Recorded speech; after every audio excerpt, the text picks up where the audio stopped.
These Infinity Stones each control an essential aspect of existence. Batu-batu dengan kekuatan seperti Infinity Stones tidak ada di dunia nyata. Ya kecuali kalian percaya dengan kekuatan batunya Ponari atau semacamnya. Tapi kalau kalian mau mengambil pendekatan sains, ada 4 kekuatan besar yang mengatur alam ini. Gravitasi, gaya elektromagnet, gaya nuklir kuat, dan gaya nuklir lemah. Kalau kalian pernah belajar fisika, semua gaya yang pernah kalian pelajari mengerucut pada 4 gaya ini. Keempat gaya ini mengatur alam ini dari 2 sisi. Gravitasi mengatur alam makroskopik, seperti bagaimana planet dan galaksi harus bergerak, dan 3 gaya sisanya mengatur alam mikroskopik, bagaimana partikel-partikel di dalam atom saling berinteraksi. Karena itu ada 2 teori besar dalam fisika yang mendeskripsikan 2 alam ini. The 2 great pillars of physics are quantum theory, the laws that govern the very small particles, electrons and so on, and general relativity. Yes, Einstein. Einstein's theory, the laws that govern the very large planets and such. 2 teori ini atau 4 gaya ini yang kemudian ingin disatukan oleh Stephen Hawking menjadi satu teori tunggal. Ya seperti Thanos ingin menyatukan 6 kekuatan Infinity Stones. Stephen is looking for a single theory that explains all the forces in the universe. Therefore, God must die. Dia bilang dia mampu menjelaskan semua.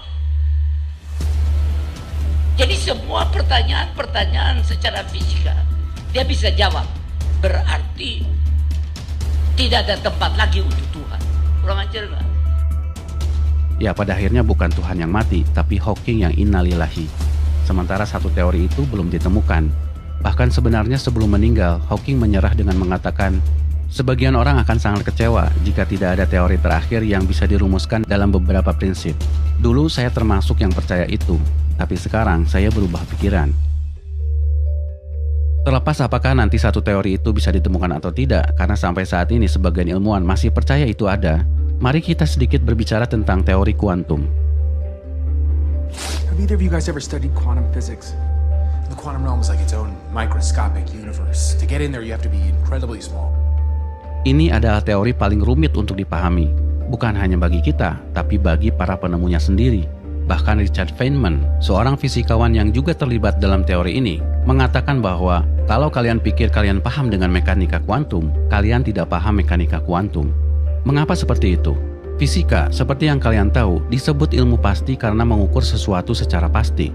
Seperti mengukur secara akurat di mana jatuhnya rudal ketika ditembakkan dengan sudut dan kecepatan tertentu. Atau memprediksi kapan kalian akan sampai di satu tempat dengan mengukur jarak dan kecepatan mobilmu dari GPS. Tapi anehnya, ketika para ilmuwan mencoba menerapkan itu pada makhluk terkecil di alam ini, yaitu partikel, hukum-hukum fisika seakan runtuh seketika. Mereka sama sekali tidak bisa memprediksi secara akurat posisi maupun kecepatannya. Dalam arti, hakikat partikel itu sendiri tidak bisa ditebak. The more accurately we measure the velocity of a particle, the less accurately we can measure its position in space. And according to my esteemed colleague, the particle does not exist at all until we observe it. That makes absolutely no sense to me. Exactly. See, the rules of the quantum realm aren't like they are up here. Everything is unpredictable. Is that anybody's sandwich? I'm starving. Kenyataan ini membuat goyah universe-nya para saintis. Mengapa bangunan dasar paling fundamental dari alam ini ditentukan oleh sesuatu yang tidak terukur? Sampai mereka mengadakan pertemuan khusus untuk membahasnya. Semua Avengers di dunia sains diundang, termasuk Einstein, pada pertemuan yang kemudian dikenal dengan interpretasi Copenhagen. Einstein sendiri mengatakan dengan kalimat yang terkenal sampai saat ini, Tuhan tidak bermain dadu, karena tidak terima alam ditentukan oleh sesuatu yang tidak bisa diprediksi. Tapi kemudian kalimat ini dijawab oleh Stephen Hawking dengan kalimat, Tuhan bukan hanya bermain dadu, bahkan terkadang melemparkannya ke tempat yang kita tidak tahu.